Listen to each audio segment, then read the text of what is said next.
Welcome back to Business Deals and Real Talk with the Choes, and I'm Hollie. And I'm Johnathan. Today we're diving into one of the most popular industries right now, the home services businesses. We're talking businesses like HVAC, plumbing, electrical, landscaping, you name it.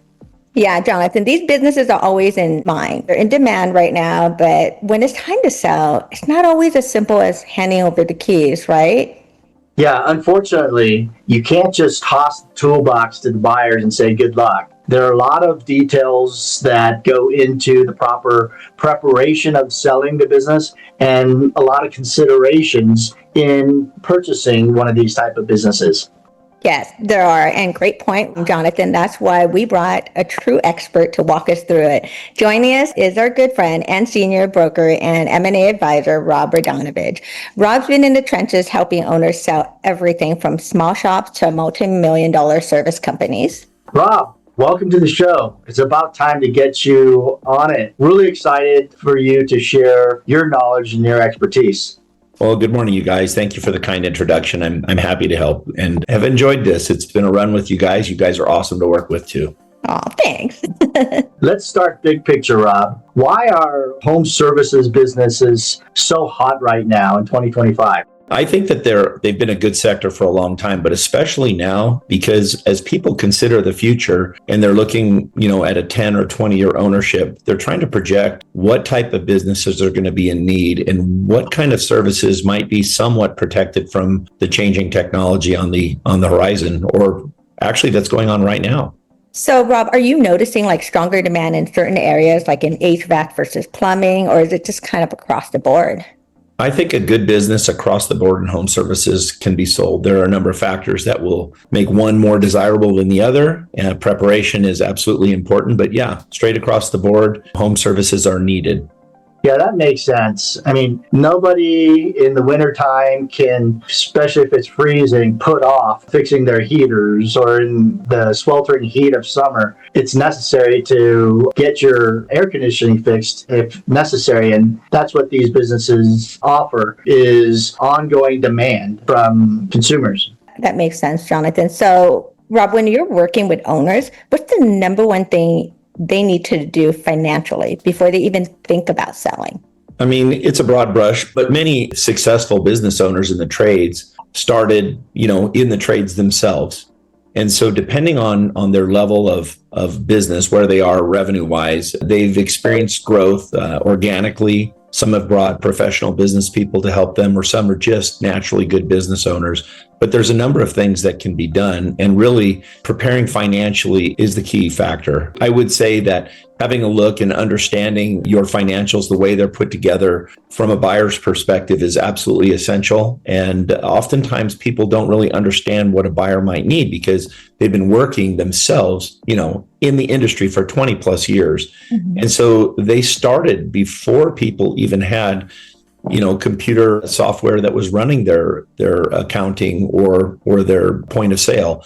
So there's a lot of things that have changed since guys my age started in business, and they've brought themselves up to speed where needed, but oftentimes there's holes in what they have. Could you talk a little bit about, gone are the days where you stuff invoices in a box? Could you talk a little bit about how important good books and records are? I'd say good books and records have always been key, even back before there were easier ways to analyze them. But now there's a saying that says garbage in, garbage out. And everybody should understand that if you keep bad records, then, your reports they just don't look good. And from a buyer standpoint, excellently organized and prepared records gives them confidence.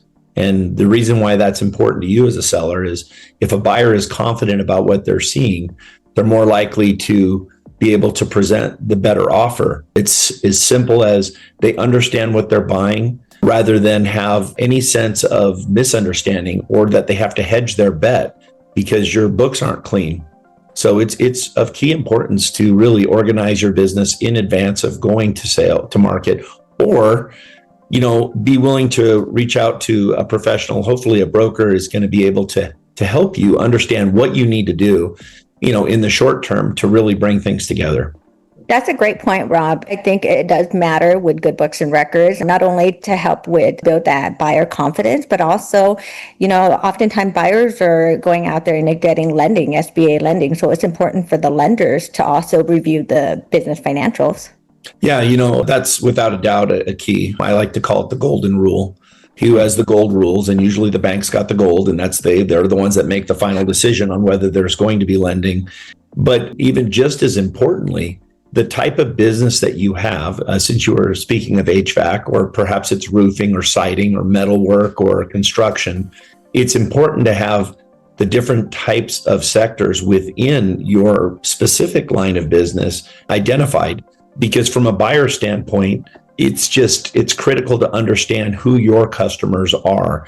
Another thing that's very helpful is during the process, while your broker is helping you, it's just as important to identify who's not the buyer as opposed to who is the buyer. Reasons for that is you want your broker to spend the time to procure the best fit for you, and spending time on potential fits that are not good eats up the time that they should be spending on the ones that are probably the right fit. No, that's a great point, Rob, because honestly, it is a full-time job.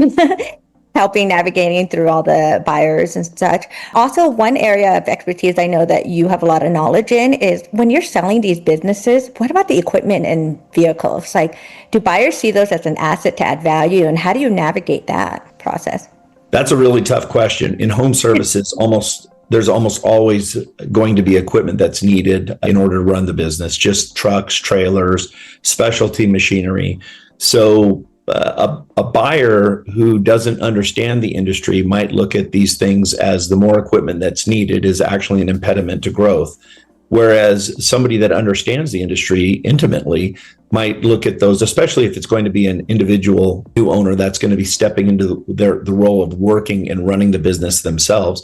They might look at the quality of the equipment more, or just as importantly as the cash flow. Certainly maintenance records matter, a history of the equipment, where you got it from, how often you need to change it. And sometimes from a buyer's perspective, just overall quality of the equipment, the age of the equipment can add significant value to a business. Just to state the obvious, the newer the equipment and the maintenance being kept up will allow the new business owner, the buyer, to not have to all of a sudden replace the entire fleet. So managing the capital expenses of the business effectively can also help with the transaction. Could you talk a little bit about that? I think a regular maintenance schedule is important. If a buyer can look at your older but well-maintained vehicles and see that through the expense of maintenance on your vehicles, that these older vehicles have been well maintained, they're clean, they're put together, your technicians are keeping the trucks up, everything's in its place. I think it adds value to the quality of the equipment. And if you maintain your equipment and your books are right, maybe you're actually running a good business, maybe one that they want. And so these things really matter. It's really easy to sit here and criticize. You can go into an office space that everything's a mess, and you could have an incredibly successful business person. People organize things differently.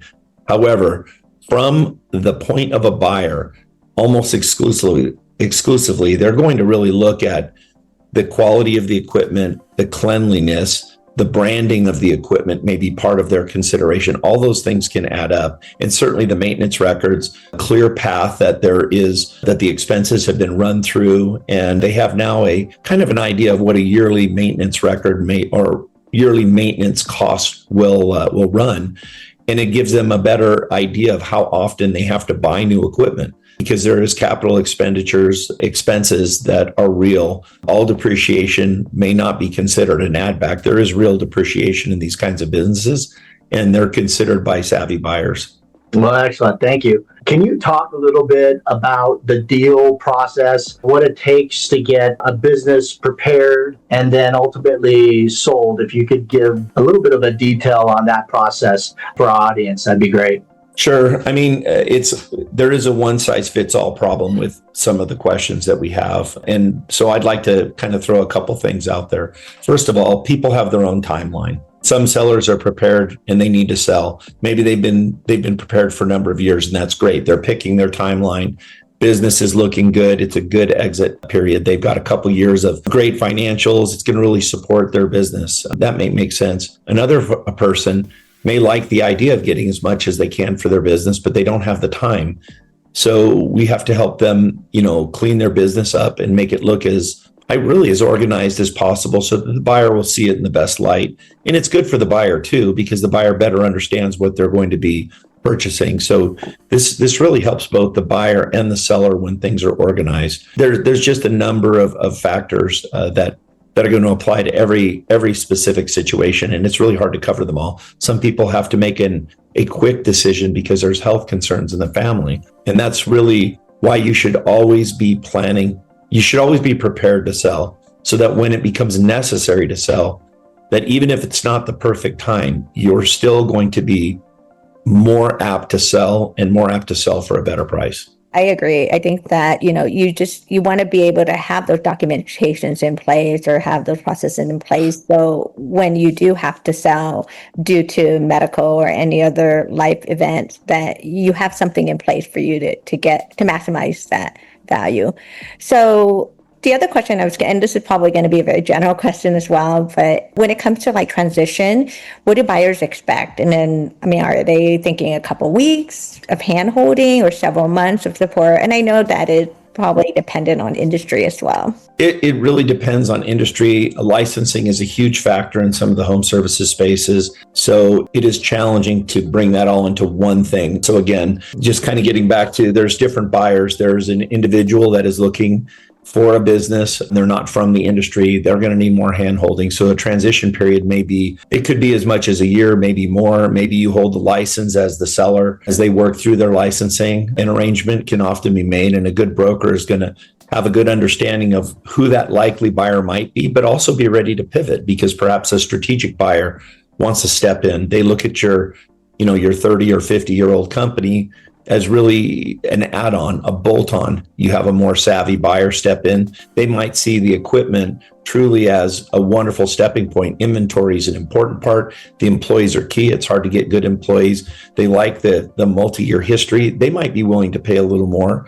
On the other hand, you could have that guy down the street that just wants to steal your business. So you need to be organized and ready to have your broker find somebody new to the industry, and you might have to prepare for a little bit longer of a transition period. All these things should be discussed prior to or at going to market with your broker, and they should be guiding you along the way. Rob, sometimes when we speak to our clients, sometimes they're surprised at the timeline and how long the process can be. And I know that it depends on the transaction, the buyer and the seller, but approximately on average, what are the timelines from getting business presented and put on the market? About how long after that does it take, on average, to get that business seller and buyer to the closing table? I would say on average, in my particular case, I feel like we are usually able to put offers on the table within 60 to 120 days. And that's where the process really begins. Now, to give you a more accurate answer, I think it goes back to foundational questions and really concerns that your broker has about your particular sale. Here's some of the challenges that we have. Do you have some concentration issues? And really, what do you want to sell for? If you've got a truck for sale and you think the actual sale price of it's going to be, the Kelley Blue Book on it is $20,000, and you go to market at 30, chances are it's not going to sell right away. So, these are important factors. So it all goes back to that timeline. What does the client need? Are they fishing for a home run, or are they prepared to sell and things are organized? I find that if you really organize things, if you target a likely selling price, and then you go to market with a reasonable asking price within that target area, within 10 or maybe 15% of that number, I think it's reasonable that you could get to the finish line in anywhere from 4 to 9 months. That'd be where most of the sales go. Now, 4 months would be quite quick, but if you price it right and you're ready to sell and you have your due diligence folder ready to go because your broker has helped you get your vehicle information ready. They've helped you with your equipment. They've got all the information they need. And you as a seller are working to get it done because you're an important part of this transaction. It doesn't happen without your focus and attention. And if you do all those things, I think that, somewhere in that 4 to 9 months is reasonable. 4 would be very quick, but somewhere in that range.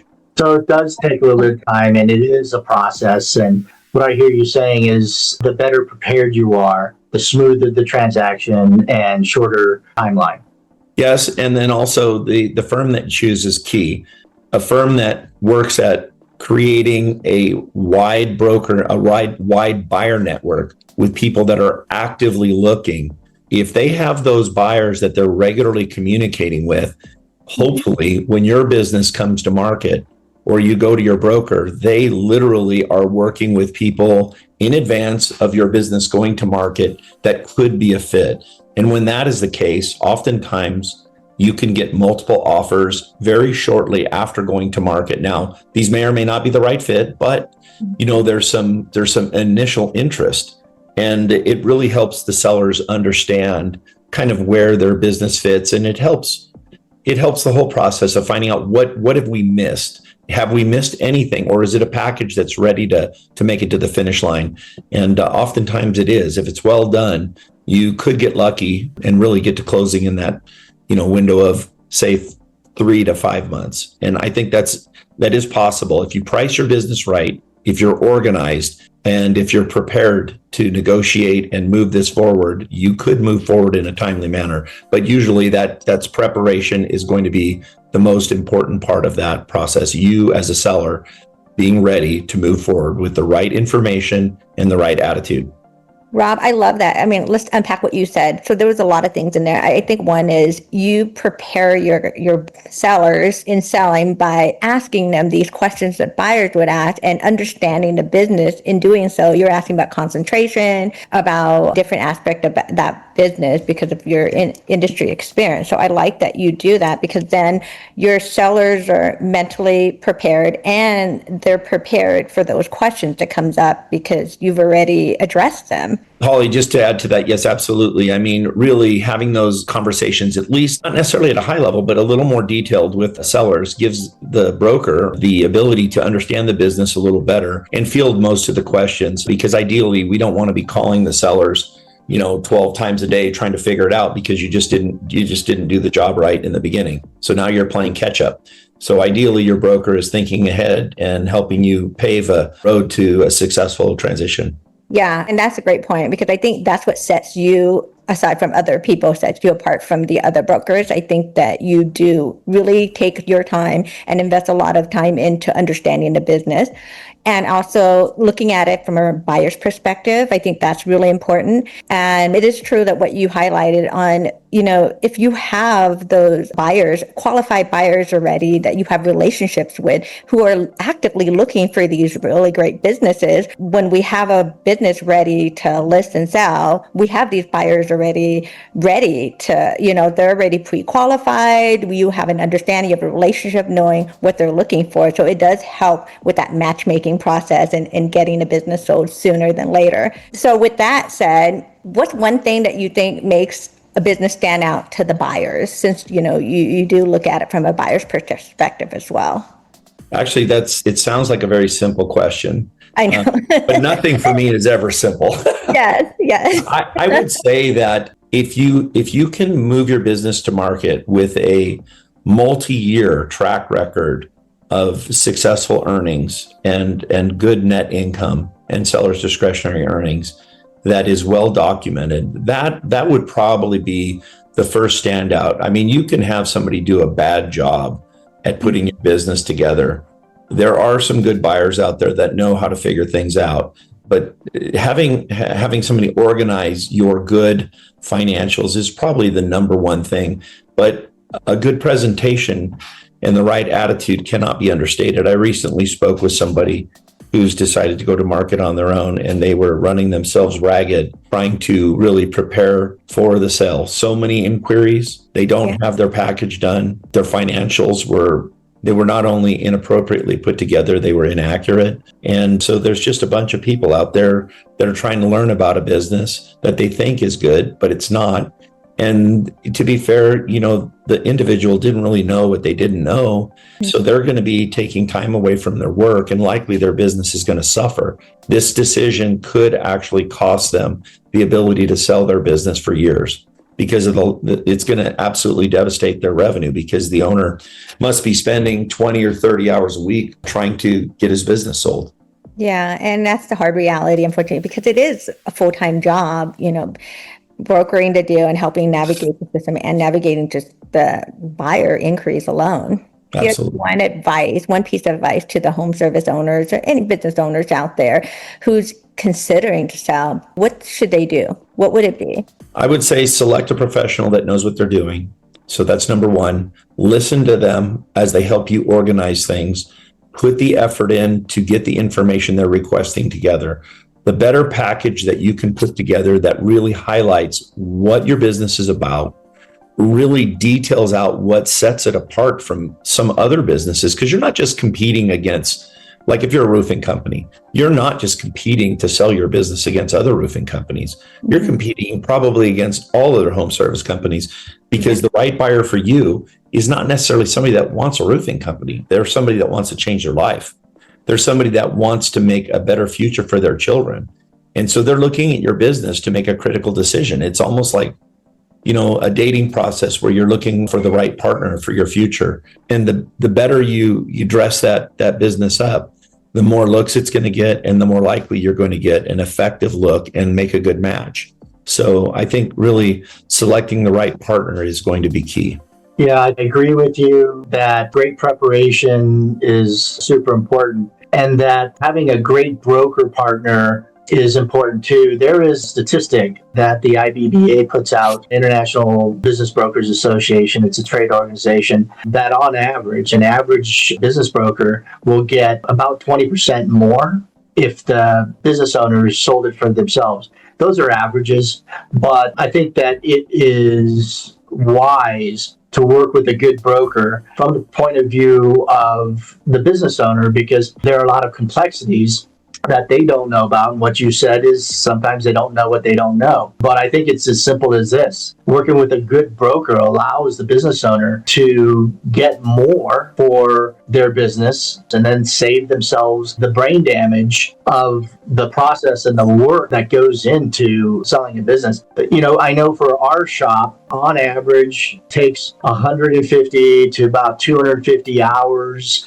of our broker's time, our support team to bring a business to close. So that's a lot of hours for a business owner to take away from operating their business. And, what we generally find is when business owners become distracted and then the numbers fall, the deals can die, or they renegotiate the price and terms. So I can't emphasize enough that working with a good broker to prepare your business and to get it through the process is so important and beneficial.